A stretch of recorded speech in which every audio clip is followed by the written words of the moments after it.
بسم اللہ الرحمن الرحیم۔ شروع اللہ کے نام سے جو بڑا مہربان نہایت رحم والا ہے۔ لقد أنزلنا إليكم كتابا فيه ذكركم أفلا تعقلون۔ اب کسی طرح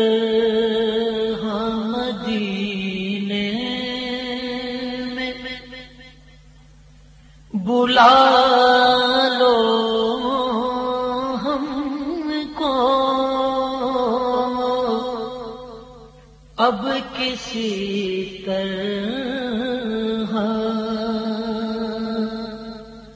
مدینے میں بلا لو ہم کو،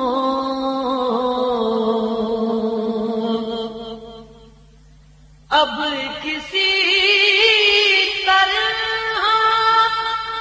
مدینے میں بلا لو ہم کو،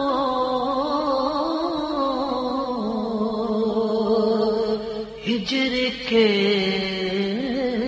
گھور اندھیروں سے بچا لو ہم کو، ہجر کے گھور اندھیروں سے بچا لو ہم کو۔ الحمدللہ رب العالمین، والصلاة والسلام لا تعد ولا تحصى على امام الانبیاء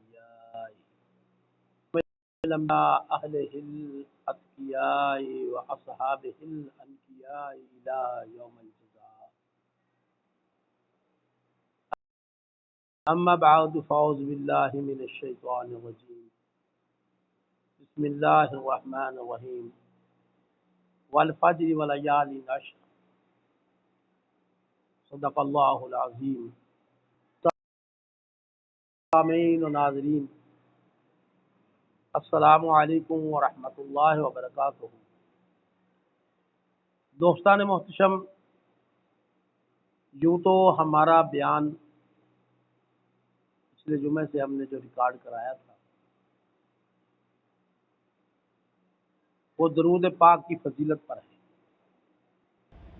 چونکہ محرم الحرام کا ماہ مبارک آ گیا، اس لیے ہم نے بہتر یہی جانا کہ ہم یوم عاشوراء کے فضائل بیان کریں۔ دوستان محتشم،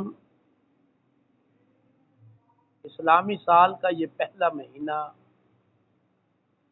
ابتدا سے ہی محترم و معظم رہا۔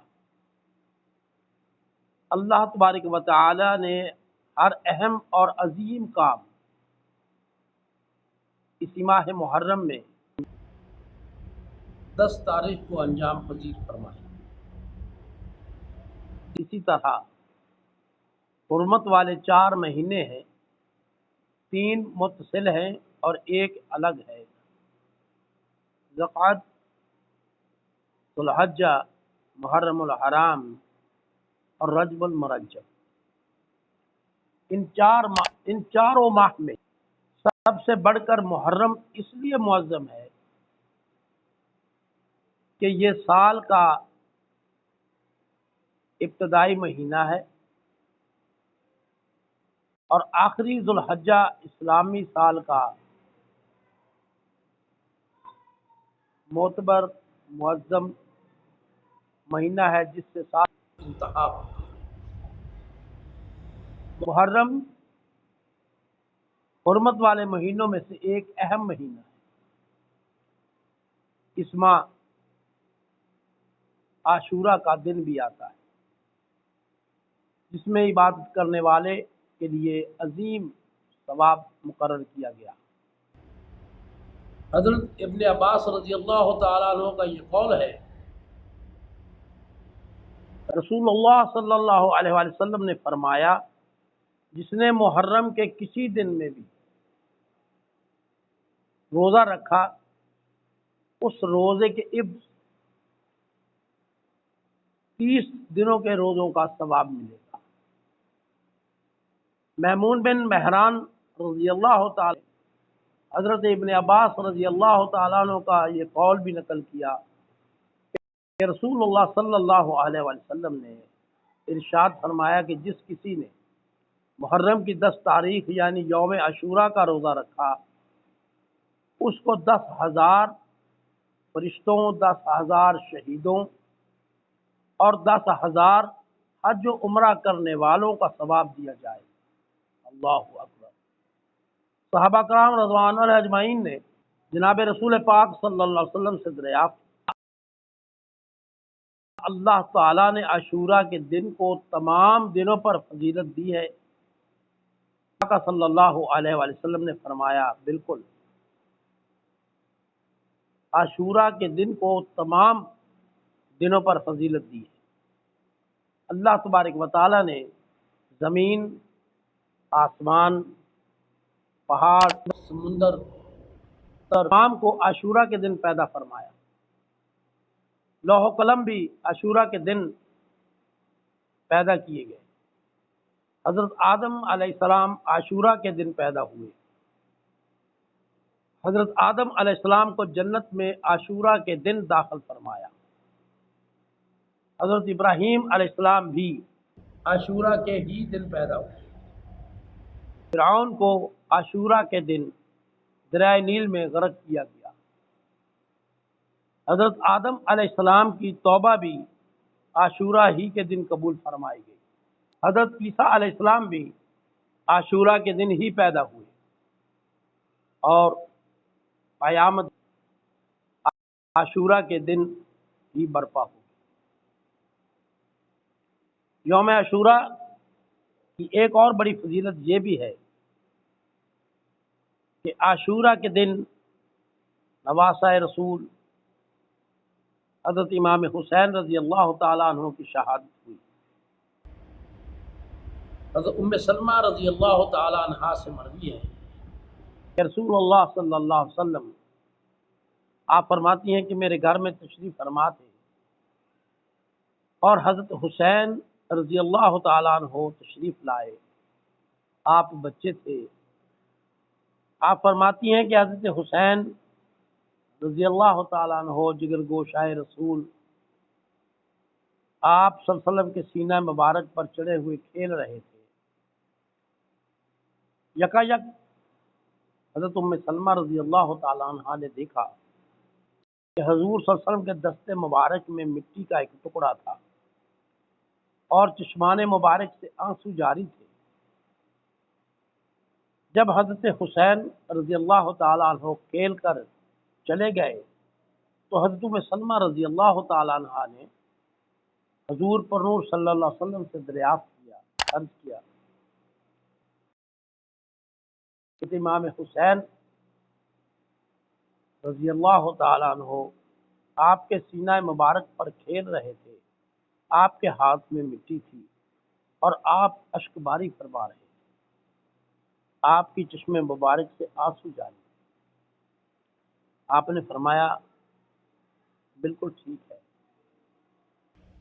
حسین رضی اللہ تعالیٰ عنہ جب میرے سینے مبارک پہ کھیل رہے تھے تو اس وقت میں بہت خوش تھا۔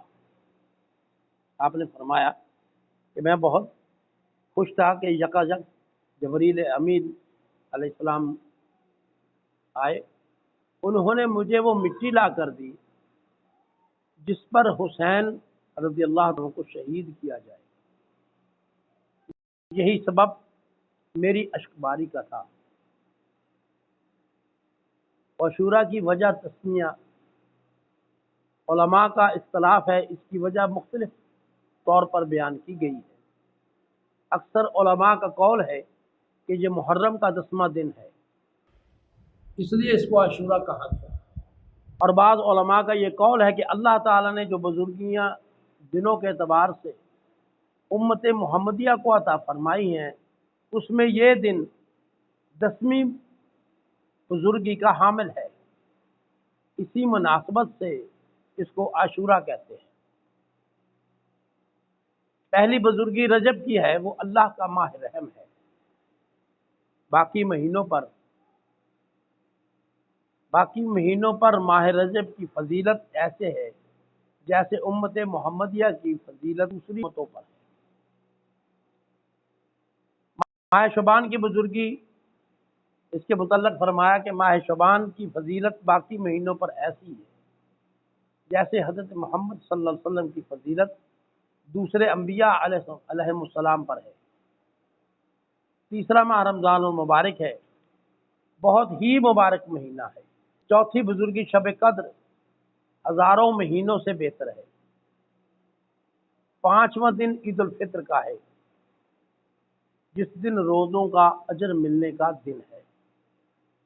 اب ہم لوگ کیا کرتے ہیں؟ عید پڑھ کر، کچھ ایسے بھی بدبخت لوگ ہیں جو عید بھی نہیں پڑھتے۔ ہم لوگ عید پڑھ کر گپوں میں مصروف ہو جاتے ہیں، فضول باتوں میں لگ جاتے ہیں، حالانکہ یہ اجر والا دن ہے۔ ہمیں چاہیے کہ اللہ کا شکر ادا کریں۔ چھٹا جو ہے وہ عشرہ ذی الحجہ کی فضیلت، یہ اللہ تعالیٰ کی یاد کے دن ہے۔ ساتواں فضیلت کا دن عرفہ ہے، اس دن کا روزہ رکھنے سے 2 سال کے گناہوں کا کفارہ ہو جاتا ہے۔ 8واں دن قربانی کا، 9واں دن جو ہے جمعۃ المبارک کا دن ہے۔ یہ دن سید الایام ہے، یعنی دنوں کا سردار ہے۔ 10واں دن عاشورہ کا دن ہے، اس دن روزہ رکھنے سے 1 سال کے گناہ کا کفارہ ادا ہو جاتا ہے۔ حضرت ابو ہریرہ رضی اللہ تعالیٰ عنہ سے مروی ہے،